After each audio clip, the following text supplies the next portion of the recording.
began in 12th century France, and it involved just striking a small ball with the palm of your hand. It's changed a lot since then, and many of the facets of the game have changed the same. Tennis differs a lot from other sports, and many features of the game set it apart.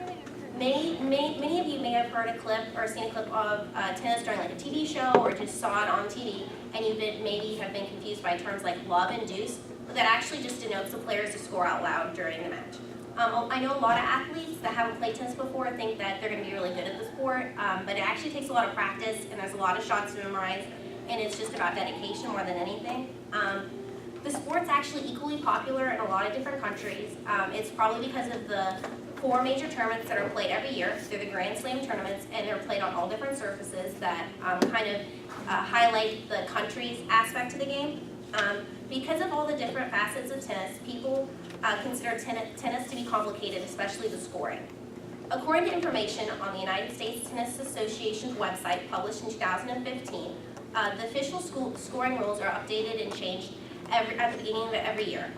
The most recent thing that has been changed is that tennis throughout the years has been a relatively quiet sport, but now you're allowed to cheer aloud during the points, after the points, in between the points, in Division I and semi-professional matches, and that's kind of like maybe harmed the game a little bit because some people are chanting negative things about the players, but the main thing that separates tennis from other sports is that individuals have to score and keep track of calls and everything themselves. There's no referee, so if there are any disputes, you have to settle it for yourself.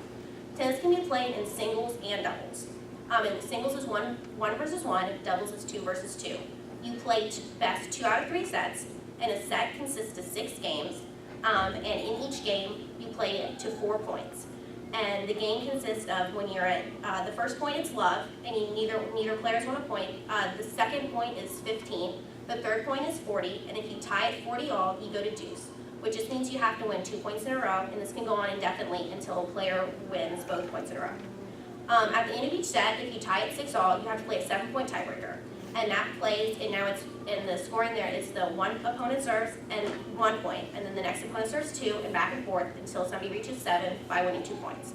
And then if you tie at 3 sets, if the opponent split both sets, you have to play a 3rd set tiebreaker or a full 3rd set out. And the 3rd set tiebreaker is played to 10 points instead of 7.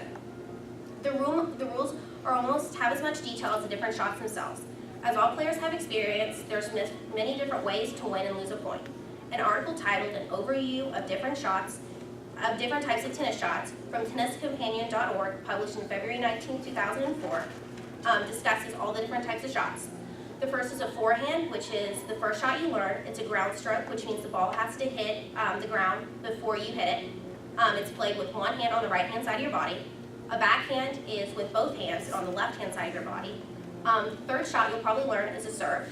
It's how every point begins. You toss the ball up in the air, and you get 2 shots at this. If you miss both your serves and they don't land in the diagonal box, it's called a double fault, and you automatically lose the point.